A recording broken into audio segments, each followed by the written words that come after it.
नमस्कार विद्यार्थी मित्रांनो, बघूया आपण इयत्ता 10वीचा धडा दुसरा बोलतो मराठी आज आपण अभ्यासणार आहोत। या धड्याचे लेखिका आहेत डॉक्टर निलिमा गुंडी। प्रस्तुत पाठात त्यांनी काय सांगितलेलं आहे तर या मराठी भाषेमध्ये विविध शब्दप्रयोगामुळे विनाश होत असते याचं वर्णन त्यांनी या पाठामध्ये केलेलं आहे। बघा आपण अभ्यास करत असताना अनेक काही शब्द आपल्याला आढळतात। हे जे शब्द आढळतात ते शब्द जे आहेत ते उत्पत्ती कोशामध्ये असतात। हा उत्पत्ती कोश म्हणजे किंवा डिक्शनरी आहे त्यामध्ये शब्द असतात, त्यातून आपल्याचा अभ्यास केल्याने आपल्याला अधिक माहिती मिळत असते। आपण सुरुवात करूया। परवा वर्तमानपत्रामध्ये एक विनोद आला होता। तर बायको नवऱ्याला काय म्हणते की मी तुम्हाला उत्तप्पा बनवू का? ॲक्च्युअली तर असं म्हणायचं की मी तुमच्याकडे उत्तप्पा करू का असं म्हणायचं होतं, पण ते काय बोलली मी तुम्हाला उत्तप्पा बनवू का? नवरा काय म्हणाला नको, मी माणूस म्हणूनच ठीक आहे, आली मोठी जादूगार।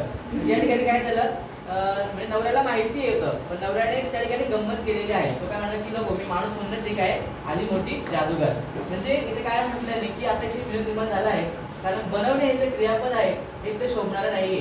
ते हल्ली हिंदी भाषेतून आपल्या स्वयंपाकघरामध्ये नको इतकं घुसलं आहे। मराठीमध्ये पोळ्या लाटणं, भाजी फोडणीस टाकणे, कढी करणे, भात रांधणं, कुकर लावणे अशा अनेक वेगवेगळ्या क्रियांसाठी वेगवेगळे शब्दप्रयोग आहेत, पण हल्ली सगळे पदार्थ फक्त बनवले जातात। आता इथे याचा अर्थ समजून घ्या विद्यार्थी मित्रांनो की बनवणं मराठीमध्ये बनवणं म्हणजे काय? फसवणं आहे। बनवणं म्हणजे काय आहे? फसवणं आहे। पण या ठिकाणी मराठीमध्ये हा शब्द बायकोने काय वापरला की तुम्हाला उत्तप्पा बनवू का? म्हणजे खरं म्हणजे नवऱ्याला फसवायचंय का? तर नाहीये, पण ते मराठी भाषेमध्ये शब्द असे आले गेले तर आपण बनवणे हे काय तर यासाठी वापरत असतो। आता इथे अजून शब्द आहे तुम्हाला, पोळ्या आपण लाटत असतो, भाजी टाकत असतो, कढी करत असतो, भात रांधणे। रांधणे म्हणजे काय? शिजवणे। रांधणे म्हणजे काय आहे? शिजवणं आहे। अशा वेगवेगळ्या क्रियांसाठी आपण वेगवेगळे शब्दप्रयोग या ठिकाणी वापरत असतो। आणि म्हणूनच माणसाचं माकड आणि पुन्हा माकडाचा माणूस बनणारा जादूगार विनोद करणाऱ्या नवऱ्याला आठवला तर आश्चर्य नाहीये, म्हणून नवऱ्याला या ठिकाणी विनोद सुचलेला आहे, बरोबर की नाही? कारण बायकोने काय म्हटलं? बनवलं असं या ठिकाणी म्हटलेलं आहे। आता जसं की पुढे बघा, इथपर्यंत सगळ्यांना समजलं? ओके, पुढे जाऊया। मराठी ढंगाचे शब्दप्रयोग ही आपल्या भाषेत श्रीमंती आहे। म्हणजे मराठीमध्ये असे जे काही शब्द आहेत ते शब्द हे आपली श्रीमंती आहे। आता माझी आजी होती ना, माझी आजी जसं काय काय शब्द इंग्लिश शब्द मराठीमध्ये आलेले आहेत। बघा आपण इन्क्वायरी करणं, इन्क्वायरी म्हणजे काय? चौकशी करणं। इन्क्वायरी म्हणजे काय? चौकशी करणं। एखादा व्यक्ती जर एखाद्या माणसाबद्दल तो खूप विचारत असेल तर समजा आजीला तुम्ही खूप विचारले, आजी असं कसं झालं, कसं कसं झालं, आपण विचारलं तर आजी बोलायची तुला कशाला एवढी इन्क्वायरी पाहिजे? काय म्हणायची आजी?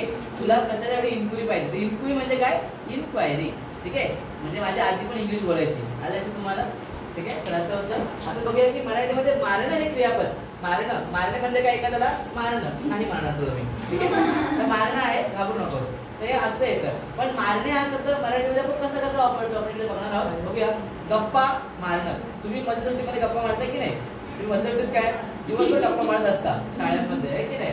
आपली मैत्रीण जर भेटली, खूप दिवसांनी भेटलं की आपण गप्पा मारत असतो। उड्या मारल्या जातात, थापा मारल्या जातात। काय काय मुलांना सवय आहे थापा मारायची, आहे की नाही? बापरे, एवढा मोठा साप एवढासा बघितला असेल, हा सांगायचं एवढा मोठा साप बघितला तिकडे, आहे की नाही? आमच्या घरी मर्सिडीज आणली का पप्पांनी, बाजूला लावायला जागा नाही म्हणून तिकडे शोरूम लावून ठेवली, आहे की नाही? मर्सिडीज आणली, थापा मारतात मुलं असं। टिचकी मारणे, आपण कॅरम खेळत असताना टिचकी मारत असतो। शिट्टी मारणे आहे, पाकिट मारणे आहे, आणि जेवणावरती ताव मारणे, पोहताना हातपाय मारणे, माशा मारणे, या प्रत्येकासाठी मारणे म्हणजे मार देणे हा अर्थ कुठे आले नाही, हीच तर भाषिक गंमत आहे। म्हणजे ऍक्च्युली मार देणे काय आहे तर मार देणे म्हणजे मारणं, पण या सगळ्यामध्ये कुठे मारणं आहे का? गप्पा आपण घेऊन मारतो का? नाही मारते की नाही? म्हणजे गप्पा मारणे हे जे आलेलं आहे त्यानंतर उड्या मारल्या जातात, म्हणजे मारणे आपण खरोखर मारत नाही कोणाला, पण शब्द जसे आपल्याकडे आलेले आहेत हीच तर आपल्या भाषिक आहे गंमत आहे, हे आपण इथे अभ्यास केला आहे। समजलं तुम्हाला? तिसरा मुद्दा आपण बनवणार आहोत, शब्दप्रयोगाप्रमाणे वाक्यप्रचार ही देखील आपल्या भाषेची काय आहे? एक खास शैली आहे। खस्ता खाणे, आता काय म्हटले त्यांनी? खस्ता खाणे। खस्ता खाणे म्हणजे काय तर खस्ता हा काही खाद्यपदार्थ नाहीये, हे माहित आहे। कंठस्नान घालणे हा वाक्यप्रचार युद्धाविषयीच्या बातम्यांमध्ये असतो।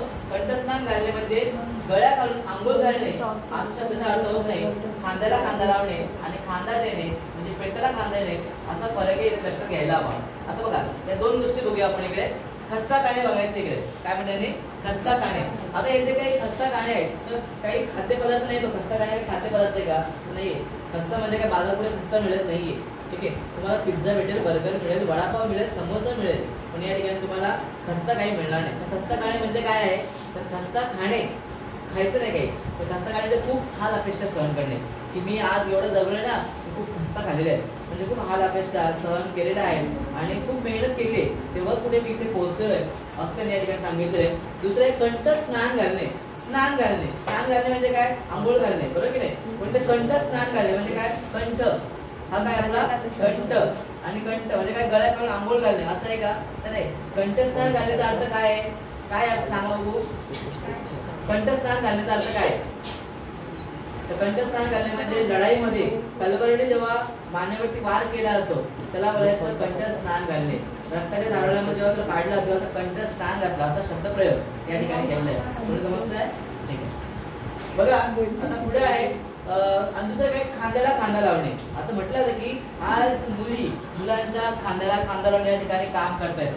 म्हणजे काम करताना खांद्याला खांद्याला काम करायचं का, तर नाही. शब्दशः अर्थ याचा असं काही नाहीये. तर त्यांच्या जोडीने बरोबरीने आज त्या सुद्धा पायलट आहेत. आणि आज बघितलं आपण पाकिस्तानवर जेव्हा हल्ला केला गेला होता, त्या हल्ल्यामध्ये फायटर विमानं जी काही चालवली गेली होती त्यामध्ये ती महिला होती, दोघीच होते माहिती तुम्हाला, बरोबर की नाही. म्हणजे आज मुलंच करते असं नाही, तर मुली सुद्धा तिथपर्यंत पोहोचल्यात, सैनिक पर्यंत आज या ठिकाणी गेल्यात. सगळ्या क्षेत्रामध्ये आज मुली या ठिकाणी आहेत.